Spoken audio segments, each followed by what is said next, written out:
تقدمت أنا خلاص. أعوذ بالله من الشيطان الرجيم. بسم الله الرحمن الرحيم، وصلى الله على سيدنا محمد وعلى آله الطيبين الطاهرين، واللعن الدائم السرمدي المؤبد المستمر إلى قيام يوم الدين على مبغضيهم ومنكري فضائلهم ومقاماتهم. أيها الأخوة والأخوات، موضوعنا هو ولادة الإمام المهدي صلوات الله وسلامه عليه بين السنة والشيعة.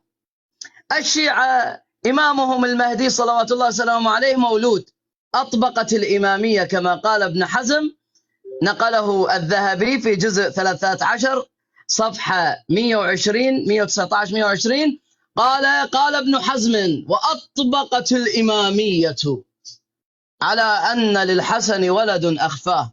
ونقلنا لكم في معجم الأحاديث المعتبرة الجزء الثاني عن كمال الدين وتمام النعمة، قيل فقال فسألته من الإمام، فقيل له: يا ابن رسول الله، فمن الحجة والإمام بعدك؟ يعني الإمام العسكري سئل، فقال: ابني محمد وهو الإمام الحجة من بعدي.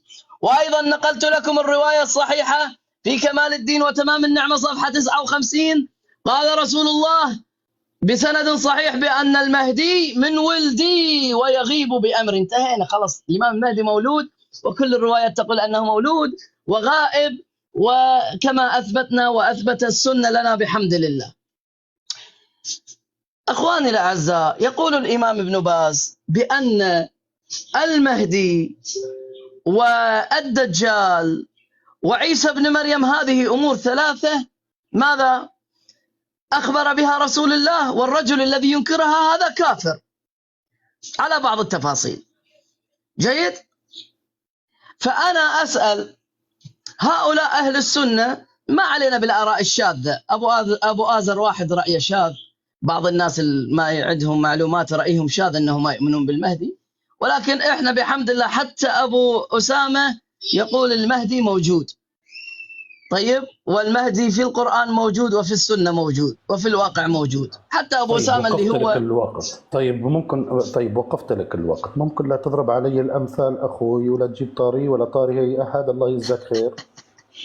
قلنا ما علينا بيك، موضوعك ديني علمي من قول الله يلا. قول رسول الله، ما عليك فينا، ما عليك في أي أحد، ولا يهمك أبو آزر. أنت ليش يعني هذا؟ أنت تعرف أنا بأمزح معك، إيش بيك؟ أنت تعرف. طيب اخواني الاعزاء، فنحن نسأل هذه الأسئلة. اولا، ما هو دليل اهل السنة الصريح على ان المهدي صلوات الله وسلامه عليه عندهم، الذي يقول ابن كثير يصلحه الله في ليلة، اي انه يكون يلهمه ويرشده ويتوب عليه، ولم يكن كذلك. ما هو الدليل على أنه غير مولود منذ 1000 سنة؟ ثم ما هو نسب مهدي أهل السنة؟ نحن حتى علماء السنة الآن لو شئت لأتيتكم بعشرات الأدلة، ولكن أكتفي بواحد. الذهبي ينكر على الشيعة بأنه حي إلى الآن، وينكر على الشيعة بأنه إمام معصوم، ويقول هذا ليس مخالف للعقل وإلى آخره. ولكنه لما يذكر اسم المهدي يقول الشريف محمد بن الحسن العسكري، الشريف خاتمة الاثني عشر سيدة. نحن 12 إمامية، كل علماءنا متفقين. الآن أيها المسلمون، نريد عند السنة ما هو الدليل على عدم ولادة المهدي صلوات الله وسلامه عليه عندهم. نريد نسب المهدي السني، لأن محمد بن عبد الله ما يكفي، ملايين محمد بن عبد الله.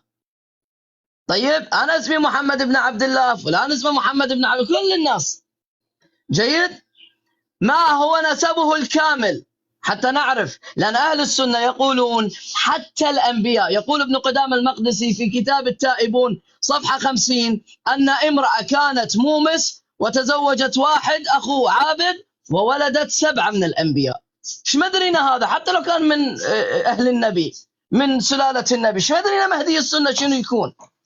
فنحن نريد نسبه دليل عدم ولادته. وكيف سوف يعرف أنه هو المهدي؟ هل سوف ينام يوحى إليه عنده وصية؟ وكيف سيقيم الحجة على أهل السنة باتباعه؟ هل ستكون لديه معجزة؟ وهل المعجزة تكون لغير المعصومين والأئمة؟ كيف 7 ثواني كيف سوف يلزم الناس باتباعه إذا خرج؟ ولكن خلينا انتهى. نركز في الولادة. انتهى. تفضل أبو عمر الشامي.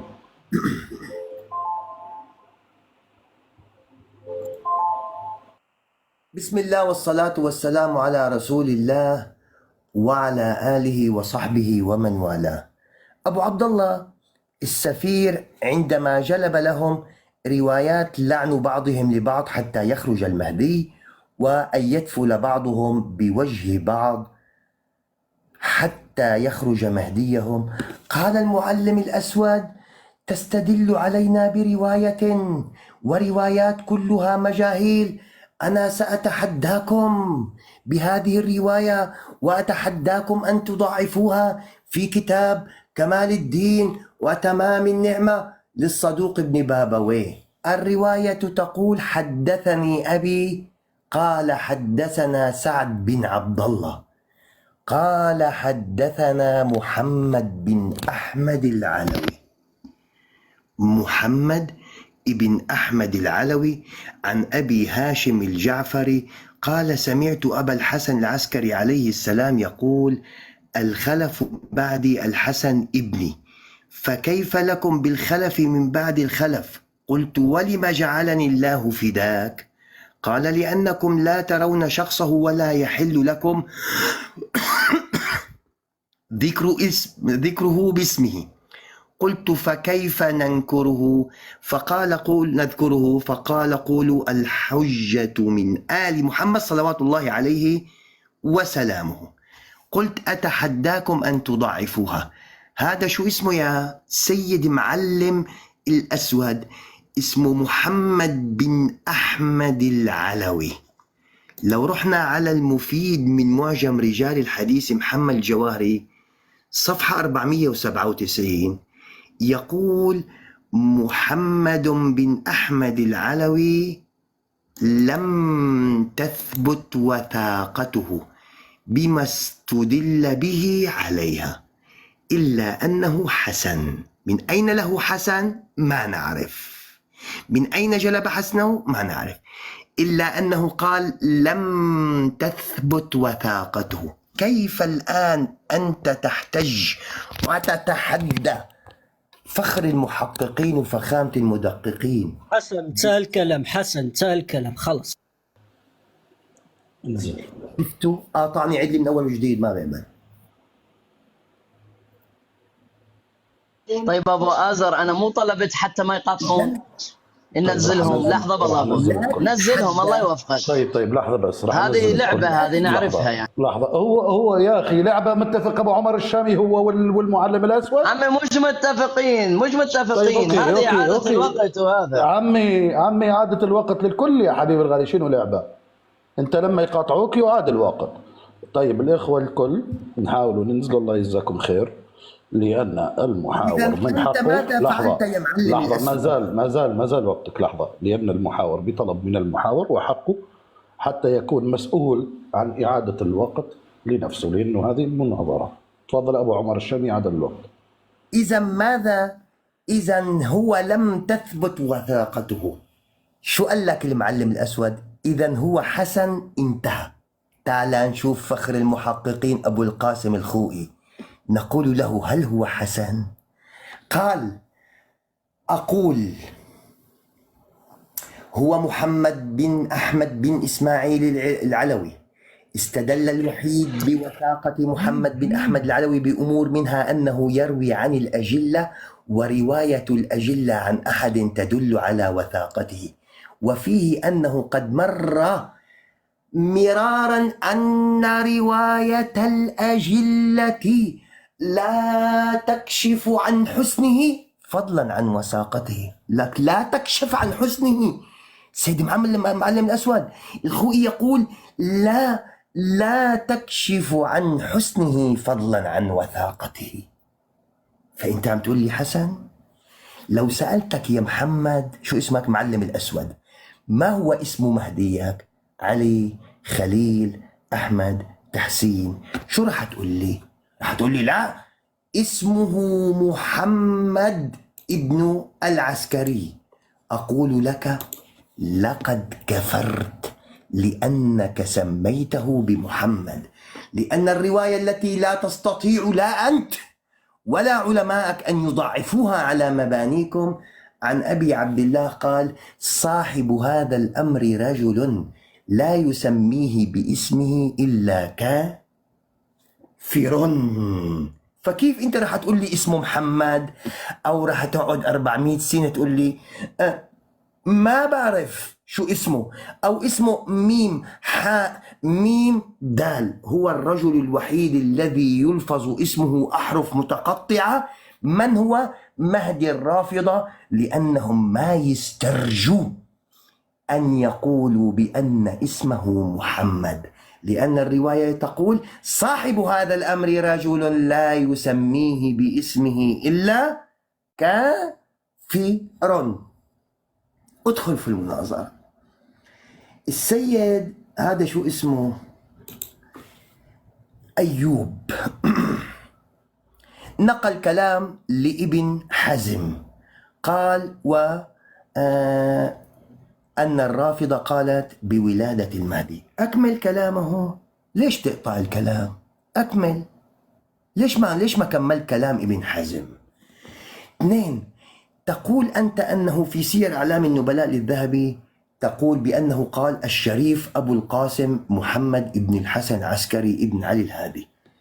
ليش ما كملت الكلام عندما قال وأنه صاحب السرداب وأنه حي لا يموت، ينقل اعتقاد الرافضة حتى يخرج فيملأ الأرض عدلا وقسطا كما ملئت ظلما وجورا، فوددنا ذلك والله وهم في انتظاره من 470 سنة، ومن أحالك على غائب لم ينصفك، فكيف بمن أحال على مستحيل؟ كيف؟ والإنصاف عزيز، والإنصاف عزيز، فنعوذ بالله من الجهل والهوى. ليش ما قرأت هذا الكلام؟ يقول لك شمس الدين الذهبي: فنعوذ بالله من الجهل والهوى. هذا ينقل اعتقادكم ثم يقول بأن هذا خرف وأنه مستحيل وأنه إلى آخره. ليش بتبتروا النصوص؟ ليش؟ تقول أنت كيف تعرفون مهديكم؟ نحن نعرفه عندما ينزل سيدنا عيسى عليه السلام فيقوم كما في صحيح الإمام مسلم، فيقدمه سيدنا عيسى عليه السلام للصلاة تكريمة الله لهذه الأمة. هذه علامة ظهوره عندنا، ولا يوجد عندنا أحد من أهل السنة والجماعة قال بأن مهدي السنة ولد. الآن أنت ب 32 ثانية أبو يوسف، مهديك هل ولد من أم؟ الجواب نعم. ما اسم أمه؟ نرجس، صقيل، حكيمة، اختار الاسم اللي بدك إياه.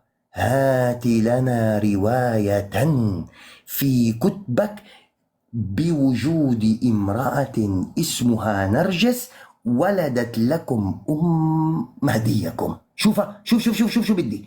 أريد رواية في كتبك تثبت وجود امرأة اسمها نرجس ولدت لكم مهدي. انتهى. طيب، بسم الله الرحمن الرحيم. بسم الله الرحمن الرحيم. اللهم صل على محمد وعلى محمد. اخواني، ما سمعنا جوابا لهذا الرجل عن اسئلتنا. قال اتفق اهل السنه انه لم يولد. ما هو دليلهم؟ ما نتكلم عن الدليل، راح يرد على شخص آخر ليس موجود في الحوار. بالمناسبة، إذا تريد البصاق فهذا عندكم يقول أبو نعيم أو نعيم بن حماد عن علي عليه السلام، يقول لا يخرج المهدي حتى يبصق بعضكم في وجه بعض. الحاوي للفتاوي في الفقه وعلوم التفسير والحديث والأصول والنحو والإعراب وسائر الفنون، المجلد الثاني للإمام السيوطي صفحة 64. أنت يعني تهرج علينا مثلا؟ نحن نريد منك أسئلتنا، لن نخرج عن الموضوع. أما قضية أنه لا يسميه باسمه إلا كافر، هذا في وقت الطلب. هذه فتوى حكم ارتفع موضوعه بعد لا معنى للحكم. هو يقول ابني محمد، علماء حاطين ابني محمد في الرواية. هذا في وقت الطلب، في أول ما كانوا يطلبونه. انتهت الآن موضوع الحكم، فانتهى هذا الحكم، ارتفع الموضوع، ارتفع الحكم. ما تفهم انت هذه. أنا أجلس أدرس، اسمه محمد، إمامي الآن اسمه محمد ابن الحسن العسكري. أما أنت محمد بن عبد الله. من هو محمد بن عبد الله؟ 4000 مليون واحد. من هو محمد بن عبد الله؟ أما اسم أمه كانت السيدة نرجس مليكة، تعدد أسماءها، لأنه أيضا كما قال الذهبي نفسه: حكامك كانوا يبحثون عن الجارية التي ولدت لأبي محمد صلوات الله وسلامه عليه، وحبسها المعتضد في قصره. إذا أنت ما تدري احنا نعلمك. اسم الأم ليس مهم. اسم الأم المهم عندي في كتبي أنها سيدة الإماء، كما في المعتبر، معجم الأحاديث المعتبرة، يقول أنها سيدة الإماء في الجزء الثاني صفحة 327. قال: سيدة الإماء الذي يخفى على الناس ولادته ولا يحل لهم تسميته حتى يظهره الله فيملأ الله به الأرض قسطا وعدلا وظلما وجورا. هذا يقول. قال الصدوق: لم أسمع هذا الحديث إلا من أحمد بن زياد بن جعفر الهمداني عند منصرفه من حج بيت الله، وكان رجلا ثقة دينا فاضل رحمه الله. أقول: لم أفهم لأي وجه بعينه ذكر الصدوق هذا الكلام. السؤال 4 أسئلة، ما دليلهم أنه لم يولد؟ تفضل. انتهى أبو عمر. أبو عمر،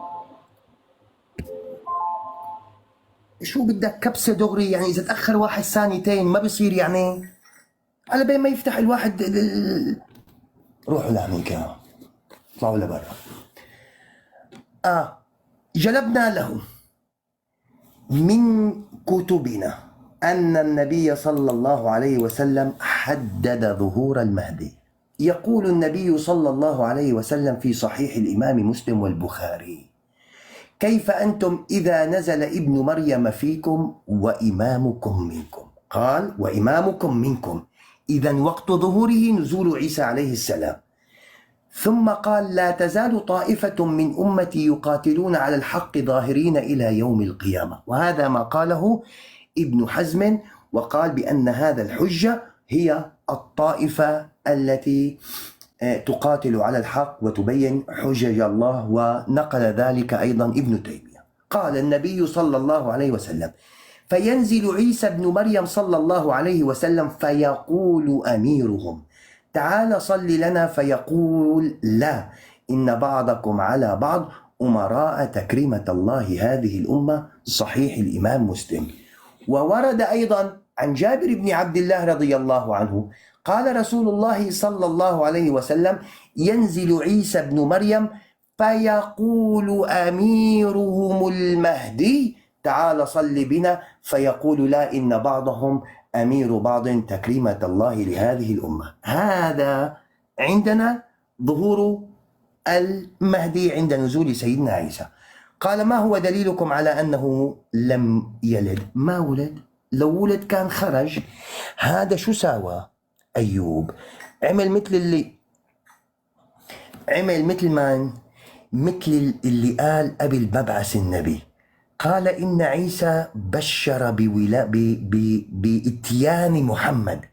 قال: ومبشرا برسول يأتي من بعدي اسمه أحمد. قالوا: ما هو دليلكم على أنه لم يولد؟ ما ولد. لك ما ولد بعد 100 سنة من رفع سيدنا عيسى. قالوا لهم: هاتوا الدليل على أنه ما ولد. لك قالوا: لو أنه ولد خرج إلى الدنيا. فقام النبي صلى الله عليه وسلم وخرج من الدنيا بعد 600 عام. تزوجت آمنة من عبد الله فأنجبوا محمد. هذا الدليل على أنه ما ولد قبل هذا، ما ولد. يأتي النبي قال يخرج وإمامكم فيكم، فينزل عيسى وإمامكم منكم. هل هذا يعني دليل على أنه ولد؟ لا. عندما ينزل عيسى يكون قد تزوج أبوه من أمه وخرج وولد هذا الرجل وخرج. انتهى. الآن أعطني الرواية انتهى. التي تقول، أعطني رواية انتهى. تقول بوجود نرجس، أعطني رواية انتهى. شوف اخواني الاعزاء، شوف اخواني الاعزاء، الان هذا الرجل امامكم يخرج عن الموضوع، يتكلم على ظهوره ونزول عيسى بن مريم. عمي، عند نزول عيسى بن مريم كل المتفقين ان الامام المهدي بعد خلاص يكون مولود وجاهز يخرج. انا تكلمت موضوعي معك هذا. اذا ما عندك، اذا ما مستعد يجيبونك يرمونك في الحوار، يعني هذا يسمعنا ولا راح يتطالب؟ ابو آزر الزمه بالله عليك يا ابا آزر، الزمه والزمني. انا قابل من عندك في كل مداخله تتدخل تقول لي جاوب هذا السؤال المعين، وتقول له جاوب هذا السؤال المعين. الزمني. انا قابل ان تلزمني. تعرف ليش؟ تعرف ليش؟ حتى يعرف الناس من الذي يجيب. انا ملتزم بالموضوع ولادة الامام المهدي. قالوا طبعا كذب على علماء السنه. انا الان مستعد اتيك بكلام لعلماء السنه انه مولود، منهم الامام الذهبي. الامام الذهبي في كتابه العبر في خبر من خبر في ترجمة الإمام العسكري قال وولد له ابنه محمد في سنة 256 وعاش بعد أبيه 5 سنوات أو 9 سنوات وعدم ولم يعلم كيف مات. ليش تكذب؟ لماذا تكذب؟ قبل قليل إخوانك أبو عبد الله الحاربي وغيرهم قالوا نعم ولد، وأبو آزر سمعهم. ليش تكذب؟ مستعد آتيك بعلماء كثيرين من السنة يقولون ولد، بل البلاذري يروي عنه. البلاذري يقول حدثنا محمد بن الحسن، اللي في مناظرة سابقة معي أو مع أحد إخواني قلت السيد ابن المحجوب. مين؟ السيد المحجوب، يعني الذي حجبه السلطان العباسي وسجنه في دار العسكر. نريد أيها المسلمون موضوعنا، ركزوا. أنا الذي أأتيكم بالتركيز وهؤلاء يشتتونكم عن الحق. موضوعنا هل ولد مهدي السنة أم لم يولد؟ ما هو دليل علماء السنة؟ علماء السنة الذين قالوا أنه لم يولد، ما هو دليلهم أنه ما ولد؟ نريد دليل، نص. ما يعلمون الغيب، هذا رجم بالغيب أنه لم يولد. كذابين. يقول إذا ولد يخرج. يعني عندك أنت حديث عن النبي يقول النبي إذا ولد يخرج. حتى النبي صلى الله عليه وسلم لما ولد حتى كبر ما كانوا يعرفونه. من كان يعرف أنه هو النبي؟ أهل السنة لا يختلفون عن الشيعة في قضية الولادة والغيبة. منذ ولادة المهدي إلى ظهوره غصبا عليهم يؤمنون، وكما قال ابن باز الذي ينكر المهدي كافر. متى ولد المهدي؟ أنا أقول مهدي السنة ولد قبل 1281 سنة. أعطني الدليل على خلاف ذلك. أتحداك نص أمام الناس. يلا. انتهى الشامي. فتر النصوص تشاهدونه ينقل كلمتين أو 3 من كلام الإمام الذهبي في كتاب العبر في أخبار من غبر قال وفيها محمد بن الحسن العسكري بن علي الهادي بن محمد جواد بن علي الرضا بن موسى الكاظم بن جعفر الصادق العلوي الحسيني أبو القاسم الذي تلقبه الرافضة الخلف الحجة وتلقبه بالمهدي. ينقل كلامكم وينقل اعتقاداتكم وتلقبه بالمهدي وبالمنتظر وتلقبه بصاحب الزمان وهو خاتمة الاثنى عشر وضلال الرافضة ما عليه مزيد. ليش ما بتقرأ هالكلام؟ ليش ما بتقول إن الذهبي قال وضلال الرافضة ما عليه مزيد؟ فإنهم يزعمون أنه دخل السرداب الذي بسامراء فاختفى وإلى الآن، وكان عمره عندما عدم أي غاب يعني 9 سنين أو دونها. ليش بتقول أنا سأثبت ولادته من كتب السنة وضلال الرافضة ما عليه مزيد؟ شو هذا؟ وهم يزعمون أنه دخل السرداب. هذا شنو؟ لك ليش انتوا مفكرين مهابيل يعني؟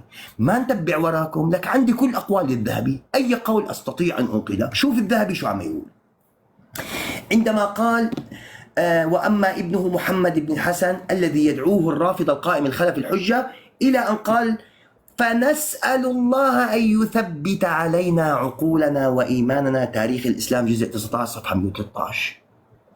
لا عجيب سيرة الذهبي. قال ما هو دليلكم على أنه ولد؟ قلنا لك أي أنه ما ولد. عندما يولد يخرج. النبي ما حدد متى يولد، وما ظهر المهدي، وما نزل عيسى بعد، ولا صلى إماما بعيسى، فكيف سيولد؟ ما يوجد دليل على أنه ولد. أنت من تدعي أنه ولد. عندما قال عندكم النبي تاسعهم قائمهم، لو جاء واحد بعد ما توفي النبي بسنة وقال لكم ما هو دليلكم على أنه لم يولد، ستقولون له لأنه ما ولد. أين دليلكم على أنه ما ولد؟ تقولوا ما طلع، ما شفنا، ما طلع، ما ولد، ما تزوج أمه من أبوه، ما كذا إلى آخره.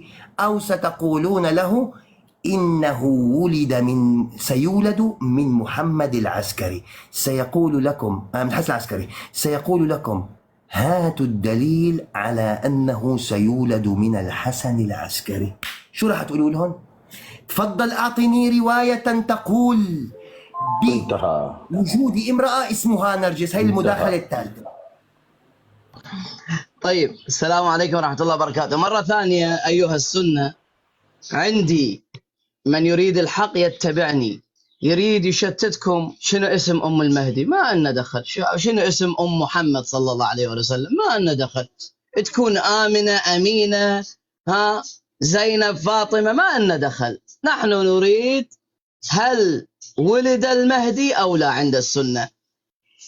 الآن أمامكم تعرفون ماذا فعل إخواني؟ قرأت من العبر في خبر من غبر. حتى شوفوا، حتى أنا والله أنا يعني شوف، أنا لما أحاور شخص يعني أنه أتوسم أنه يعني يكون يحترم المستمع السني على الأقل، ويكون أمينا مع شلون يقولون والرائد لا يكذب قوما. خلينك رائد عليهم، لا تكذبهم. هذا العبر في خبر من غبر لمؤرخ الإسلام الحافظ الذهبي دار الكتب العلمية. صاحبكم وين ذهب؟ صاحبكم ذهب إلى كتاب اسمه تاريخ الإسلام. أنا ما نقلت من تاريخ الإسلام.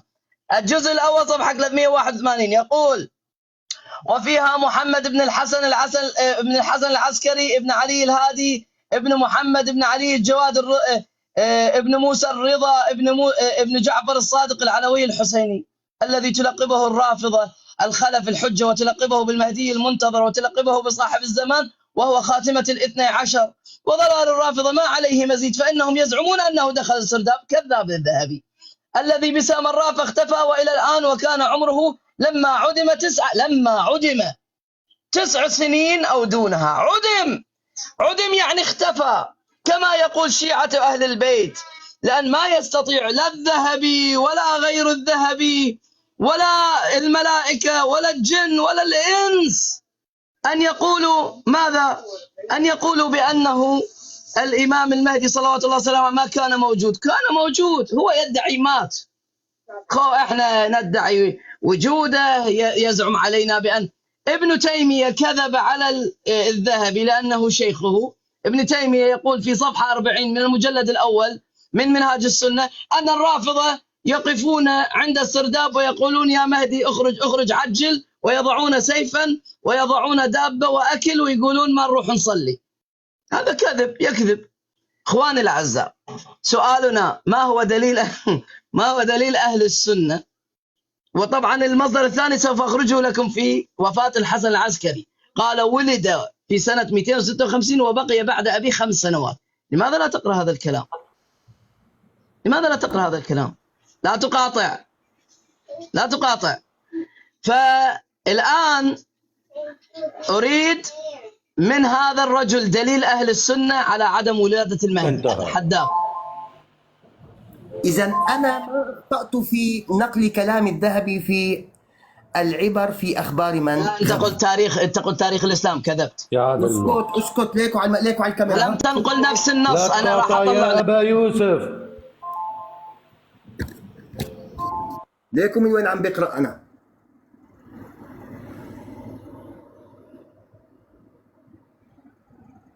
هاي شوفها، وضلال الرافضة ما عليه مزيد. 2.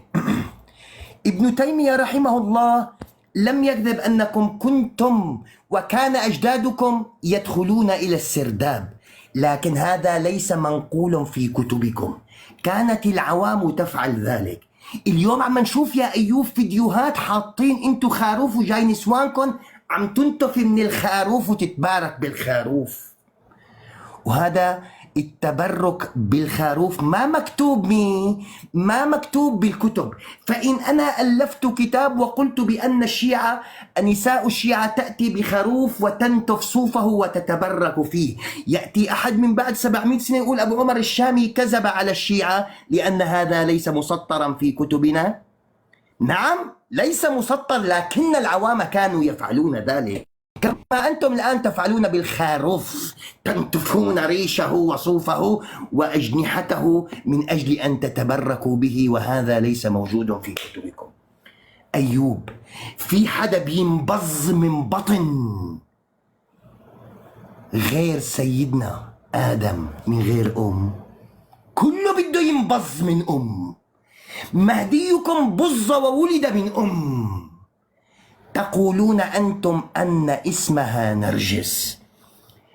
أثبت لي من كتبك وجود امرأة اسمها نرجس ولدت لكم مهديكم. سقيلة أقبل بها، حكيمة أقبل بها، بيدروا شو بتسموها أنتو. أثبت لي وجود أم مهديك وولدت لك مهديك. اسم الكتاب مع الجزء مع الصفحة مع الرواية بسندها وأنها أمه فلانة ولدت المنتظر القائم المهدي سلام الله عليه. في حدا بينبظ من دون أم؟ ما حدا. أو قل ما نعرف من أم مهدينا، وإن قلت أنها فلانة أخرج لي هذه الفلانة أنها موجودة، وجدت في هذه الحياة في عصر من العصور وولدت لكم مهديكم. تطلع على السماء تنزل على الأرض بدك تبظ رواية بوجود امرأة اسمها صقيل نرجس مليكة، لك أي شيء بدك يا طلع الرواية على السريع أنه هناك أم لمهديك قامت وولدته، بظته أو ولدته وخرج إلى هذه الدنيا، وأن اسمها نرجس أو صقيل أو مليكة. بدنا رواية أيوب، بدنا رواية، ما بهمنا اسمها، بهمنا وجود أمه. هل فعلا وجود هناك أم لمهديكم؟ تفضل. انتهى. لحظة أبو يوسف. طيب نلتقي. طيب. أول لحظة الله يجزاك خير. نلتقي الألفاظ أول شيء طبعاً. على كلمة بز وما بز ومن يعرف إيش، لا يستقيم هذا يا أبا عمر الشامي. واضح. 2 أنتم هنا في منطقة العربية. لا لا لا لا, لا يا أبو عمر، أنا أتكلم لغة. تكلم كل ولادة في. أنا أتكلم بلغة عربية فصحى. يا أبا عمر أدري في تتكلم بلغة عربية فصحى، أوكي، لكن في ألفاظ على ألفاظ، أوكي. لو كان شيعي يتكلم في مناط حوار أي زوجة من زوجات النبي أو أي زوجة من زوجات الصحابة ينتقي ألفاظ، أوكي، تقدر تقول له أعطيني رواية بولادة الإمام المهدي، ماكو أي مشكلة. هذا 1. 2 أنتم من مناط حواركم هل المهدي ولد أم لا، ليس في إثبات هل شخصية نرجس أم الإمام موجودة أو لا. هذا ليس هو الحصر والمناظرة في ولادة الإمام المهدي. هل ولد، هل الحسن العسكري ولد؟ هذا هو. تفضل مداخلتك الآن أبو يوسف. طيب أنا أشكرك على توضيح هذا الموضوع وعلى تهذيب الحوار يا أبو آزر وعلى توجيه الحوار.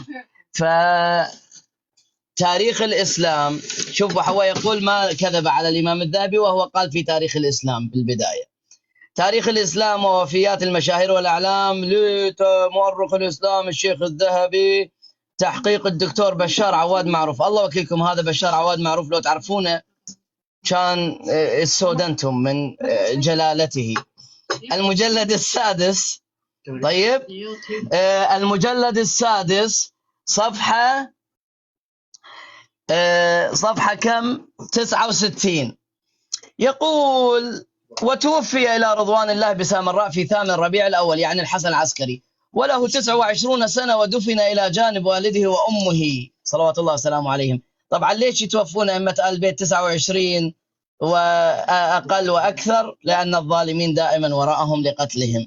وأما ابنه محمد ابن الحسن الذي يدعوه الرافضة القائم الخلف الحجة، فولد سنة 58 وقيل 56، وعاش بعد أبيه أو عاش بعد أبيه 2 ثم عدم ولم يعلم كيف مات. وأمه أم ولد، وهم يدعون بقاءه في السرداب 405 سنين، وأنه صاحب الزمان، وأنه حي يعلم علم الأولين والآخرين، ويعترفون أن أحدا لم يره أبدا. هذه كذبة، فنسأل الله أن يثبت علينا عقولنا وإيماننا. هذا رأيه في وكذباته علينا احنا ما تهمنا. كذبات علمائك علينا نحن الشيعة شو يهمنا فيها؟ هو يقول يدعون ويدعون، هذه الادعاءات بعدين نحن نأتيها ونتكلم فيها واحدة واحدة هل هي صحيحة. لكن هو قال ولد. موضوعي، شوفوا أنا معاكم علمي جدا. أهل السنة لم يرتبوا شيء على معرفة أم النبي. قالوا أم النبي موجودة وهي كافرة وفي النار ومن أهل النار. طيب ماذا يترتب على معرفة اسم الأم؟ نعم، هي زوج الحسن العسكري الذي هو إمام معصوم، وكل من يكون تحت إمام معصوم يكون طاهرا شريفا عفيفا، كما نحن هذه حجتنا في تنزيه زوج النبي والأنبياء. لكن هل أنت تستطيع أن تأتي بنسب؟ طيب أنا أسأل أيضا، أم مهدي السنة من هي؟ ما يمكن تكون أم مهدي السنة أيضا إنسانة غير شريفة مثل ما أنت تريد تحاول تقول. لسنا نتكلم في سؤالي الله يجزاكم خير. سؤالي انتهى. ما هو دليل السنة انتهى. على عدم ولادة المهدي انتهى. السني؟ انتهى. الشامي 3 دقائق.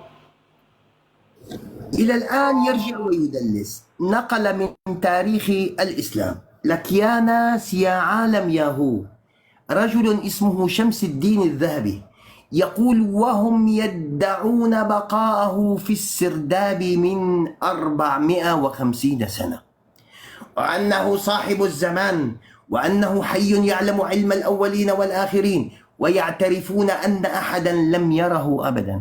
وأنت قلت هذا كذب. من الذي رآه؟ مين شافه بعد ما غاب؟ مين؟ خوئي؟ سيستاني؟ مجلسي؟ مين شافه؟ ما حدا شافه. وقد يكون في ذلك العصر، في عصر الذهبي، كانت الشيعة تقول ما أحد رآه، وبعدها قال جدك وجد جدك أنه رآه. في عصر الذهبي ينقل صدق أنه ما أحد رآه. رجل يقول: فنسأل الله أن يثبت علينا عقولنا وإيماننا. هل هذا يعترف بولادة المهدي، أم أنه ينقل زعمكم كما قال ويزعمون بقاءه في السرداب؟ انتم يعني عم تضحكوا، عم تضحك لانه ما عندهم ولادة المهدي عليه السلام. وهو يقول الذهبي: وممن قال أن الحسن العسكري لم يعقب محمد بن جرير الطبري ويحيى بن صاعد، وناهيك بهما معرفة وثقة، وناهيك بهما معرفة وثقة.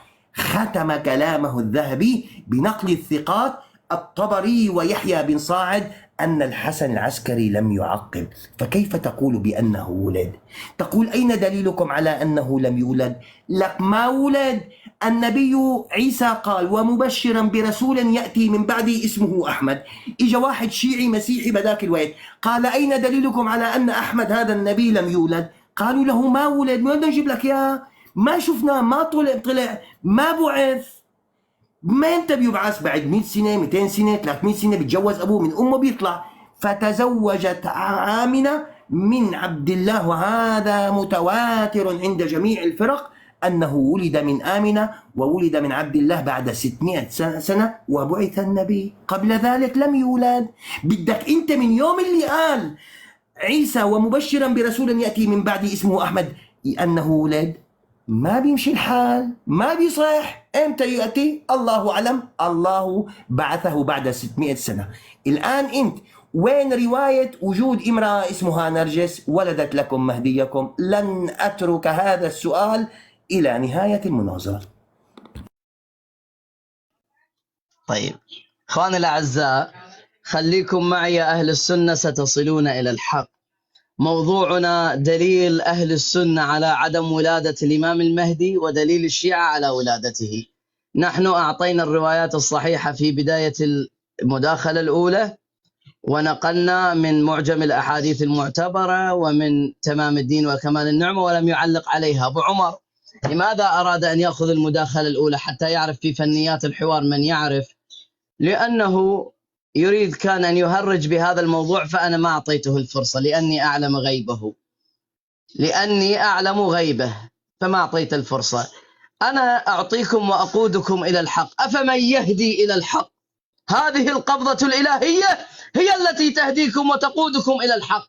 أفمن يهدي إلى الحق أحق أن يتبع عمن لا يهدي إلا أن يهدى. أبو عمر ما يستطيع يهديكم ولا يهتدي إلا أن يهدى، ما يستطيع أن يهتدي إلى مهديكم كما يقول الرسول صلى الله عليه وسلم: يصلحه الله في ليلة. شنو يكون يعمل قبل ما هو ابن من؟ أبوه من؟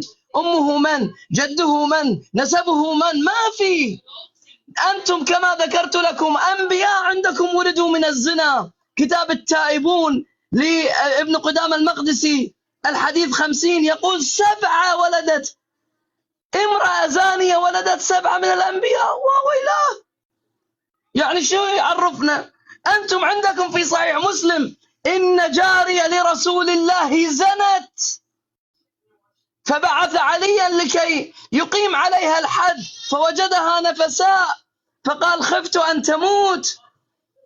ما يدرينا أنه لا يكون ابن وحدة تزني والعياذ بالله. ما يدرينا. إذا جارية رسول الله في حياة رسول الله تزني وتلد له على الفراش، ما يدرينا. نحن نريد المهدي. ما دليل ابن صاعد؟ كذاب ابن صاعد، كذاب الطبري، ما جابوا دليل. بل أقول أسحب كلمتي: كذاب الذهبي كذب عليهم. رجعنا إلى كتاب الطبري لم نجد كلامه، وتحداك تجيب كلام الطبري وابن صاعد، ماكو. نحن رجعنا وبحثنا وراء كلام الذهبي وهو مخالف. الذهبي يقول ولد سنة 256، يعني موجود. ولد ثم عدم يعني غاب. أيها الأخوة، مصطلح عدم يعني غاب. يعني الذهبي يؤمن بالغيبة مثلي أنا الرافض الاثنى عشري. نريد دليل أهل السنة وعلمائهم على أنه غير مولود. ما هو الدليل؟ أجز. طيب انتهى. أبو عمر الشامي راح تبقى لك مداخلة هذه والمداخلة الأخيرة. طبعا يحيى بن صاعد والطبري قالوا بأنه لم يعقب، لأنه هناك روايات في كتبك أنت أيضا تقول بأنه لم يعقب. الحسن العسكري ولم يولد له ولد. فقام القاضي ففتش في الدور فلم يجد له ولدا، فقام ووزع تركته وورثته إلى أمه وأخيه جعفر. إذن هم لم يكذبوا. هذا شو ساوى أبو يوسف؟ قال: ما إلى الآن ما عندهم دليل على أنه لم يولد. قلنا لك ما ولد.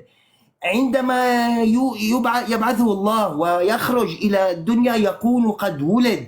الآن ما نزل عيسى حتى يولد. بدك إياه من هلأ يولد ويستنى لينزل عيسى وبعدين يكون هو اللي بيصلي بعيسى؟ مو شرط.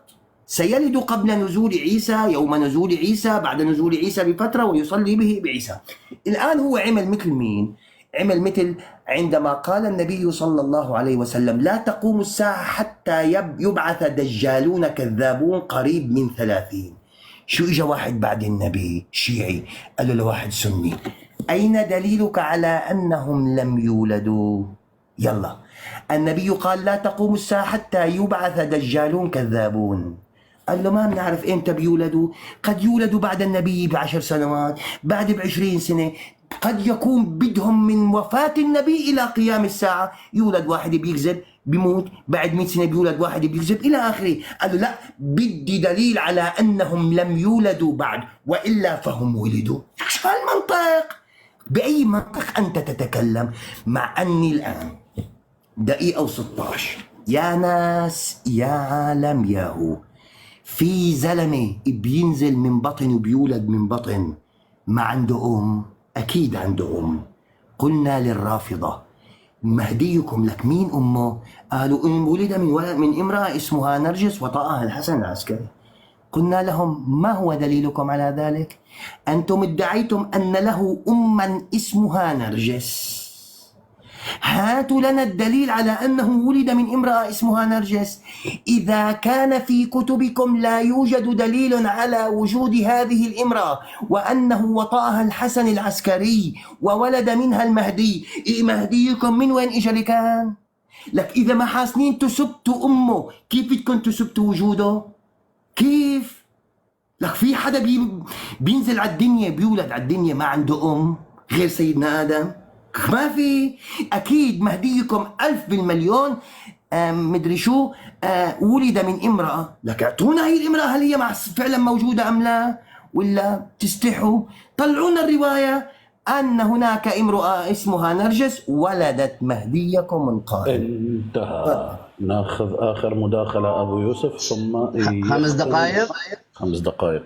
طيب تفضل. أنا بما أنه أبو عمر مهتم هواي بقضية سيدة الإمام والدة الإمام المهدي صلوات الله وسلامه عليها السيدة نرجس عليها السلام، هذا تحقيق كتبه الشيخ أحمد سلمان التونسي.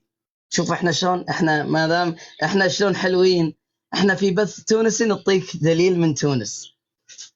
الشيخ أحمد سلمان الشيعي التونسي كتب كتابا اسمه سيدة الإماء، تحقيق في هوية وسيرة السيدة نرجس عليه السلام. روح اقرأ ما دامك مهتم وشاغل بالك وجاي تهرب من الموضوع. أبو آزر أنا ليش طلبت منك تقدم أبو عائشة؟ أبو عائشة يتكلم بالموضوع.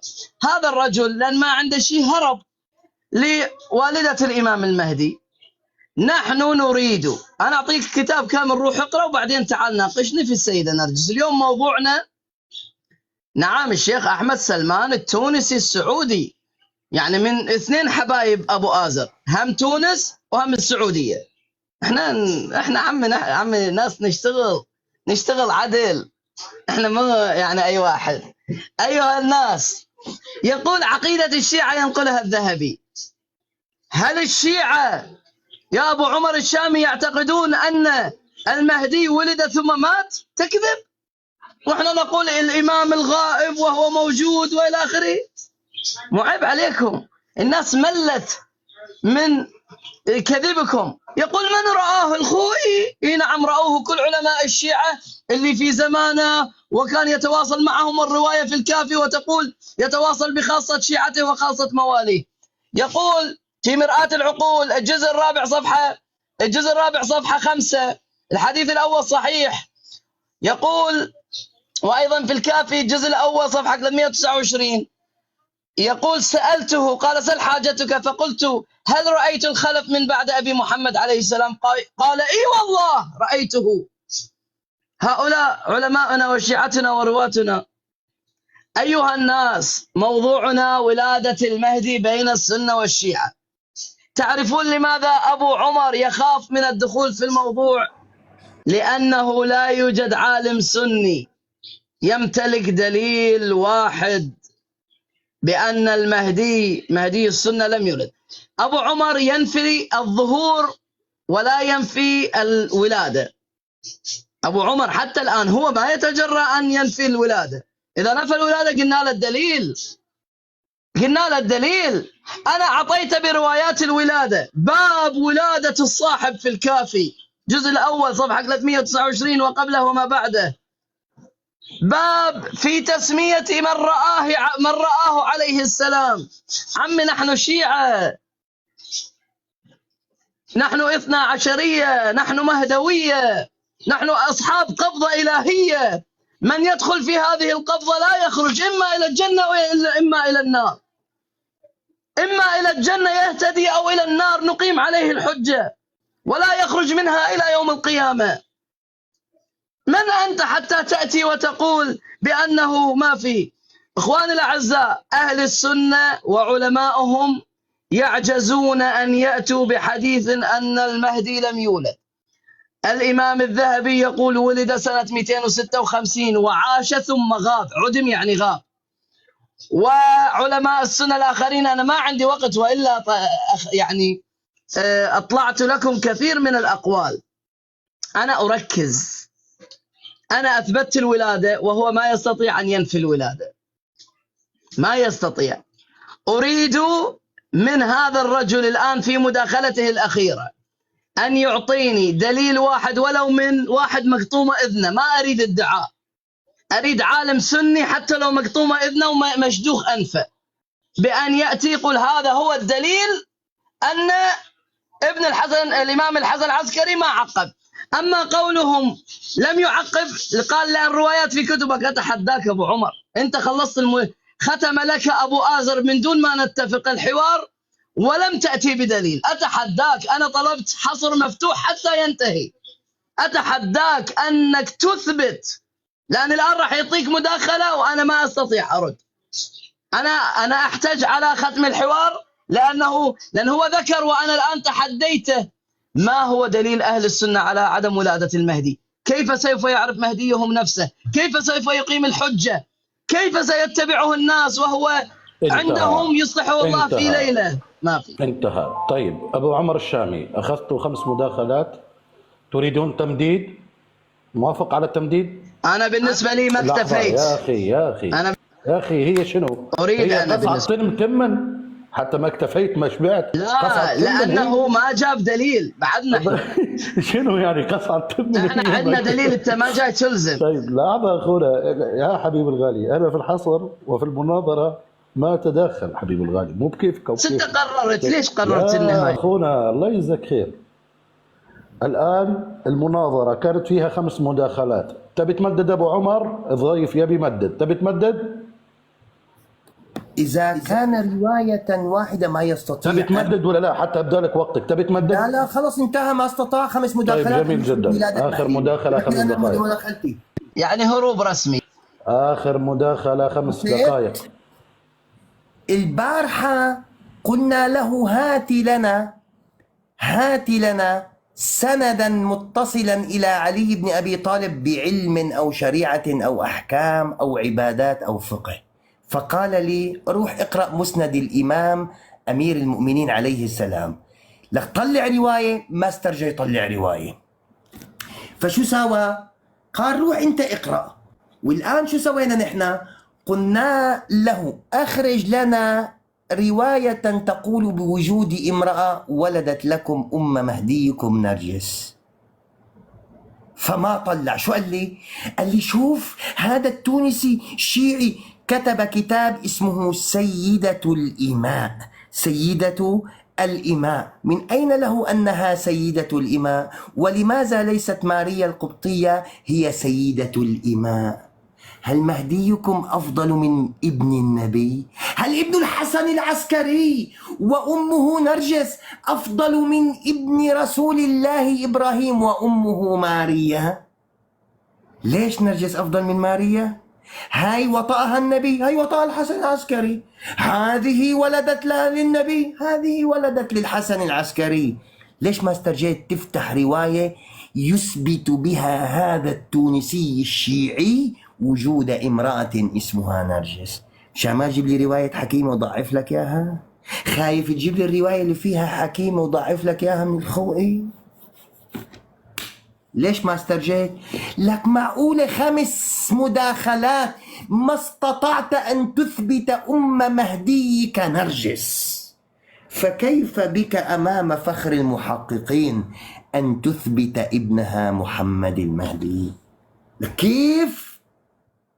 بأي شكل؟ لك أنت ما تخجل أمام جماعتك؟ لك جماعتك عم بقول لك طلع له لأبو عمر، لك طلع له رواية صحيحة تقول بوجود امرأة اسمها نرجس ولدت لنا مهدينا القائم عجل الله فرجه الشريف. لك طلع يا زلمة، امبارح ما طلعت واليوم ما طلعت وبتقول لي روح اقرأ. رحت قرأت رأيت روايات كل ما فيها سند ما فيها إلى آخره، واللي فيها سند فيها حكيمة ضعيفة واللي فيها كل ما يوجد. ما استطعت أن تثبت أمه حتى تثبته. ورحت لعند الذهبي نقول لك أن الذهبي رضي الله عنه وأرضاه يقول: ومن أحالك على غائب لم ينصفك، فكيف بمن أحال على مستحيل، فنعوذ بالله من الجهل والهوى. وقال: فنقل أبو محمد بن حزم أن الحسن مات من غير عقب، وفي كتبك يوجد أنه مات من غير عقب، فوزعت تركته وورثته إلى أخيه وأمه. قال: ويزعمون أن محمدا دخل سردابا في بيته، إلى أن قال: نعوذ بالله من زوال العقل. لك كل هذا الكلام اللي عم يقول الذهبي، وانت عم تقول الذهبي أثبت ولادته. لك انت أثبت من كتبك ولادته، أثبت وجود امرأة اسمها نرجس ولدت لكم مهديكم. لك ما تستطيع أن تثبت وجود امرأة أم مهديك، فكيف ستثبت ابنها؟ معقول 5 مداخلات؟ لك حسام، لك يا حسام 5 مداخلات ما استطاع أن يثبت أم مهديه، فكيف رح يثبت ولادة مهديه من امرأة اسمها إيش ما كان اسمها؟ إذن انتهت المحاورة بيني وبين هذا الرافضي بعدم استطاعته على إثبات وجود مهديه أو إثبات وجود أمه التي ولدت مهديه القائم. إذن المهدي عبارة عن خرافة ما يستطيع الشيعة أن يثبتوه لا من كتبهم، ولا يستطيع أن يثبتوا أمه نرجس التي يقول سلام الله عليها، وهي التي ولدت مهديهم القائم سلام الله عليه. انتهى. السلام عليكم ورحمة الله.